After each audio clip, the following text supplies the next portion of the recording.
Tonight, Glynn Simmons, the man who spent nearly 50 years in prison for a 1975 murder he says he did not commit, has even more reason to believe. Today, the Oklahoma County District Attorney said she is dropping the case altogether. Now a free man, Simmons sat down with News 4's Hunter Elise just moments after today's news broke. And Hunter, this was overwhelming for him, had to be, to say the least.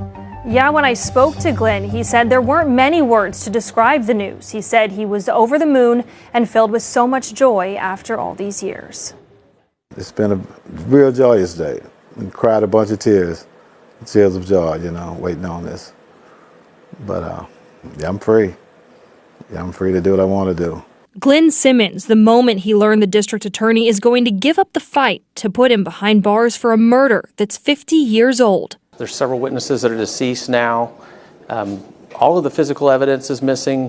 Based upon the passage of time, the Edmond Police Department just simply didn't have the evidence from the crime scene. New Year's Eve, 1974, two women shot at an Edmond liquor store. Carolyn Sue Rogers died. Edmond police found no physical evidence from the crime scene that was ever used in court. Investigators conducted several lineups where they asked the surviving victim to identify the suspects. She picked out Glynn Simmons in the courtroom, but during the lineups, she picked others, several others. She testified in court that he was one of the two men that robbed the liquor store and did the shooting.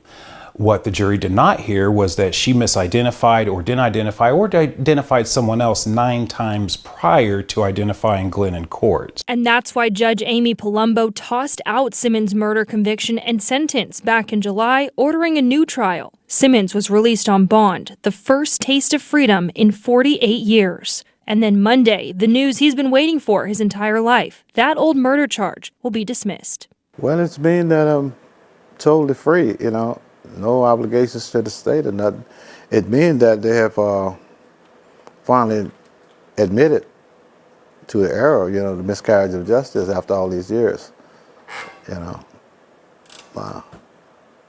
means a whole lot. News 4's Allie Meyer was the first to report on Simmons' innocence 20 years ago in 2003. Dozens of stories, 2 prison interviews. News 4 is the only station to continue to spotlight questions about the conviction. It's a lesson in resilience, and it's a lesson in, tenacity and sticking with it. It's a lesson in faith and belief. Allie Meyer was the first to break the news Monday afternoon. Our faith was strong in getting this dismissed for Glynn. But to actually, again, get it, Allie was the first one that sent it to us, and we're just happy that it's finally here. Simmons is celebrating, of course, and thinking about what's next. I want to get involved with criminal justice reform. That's a lot of guys left behind that went going through the same stuff that I went through.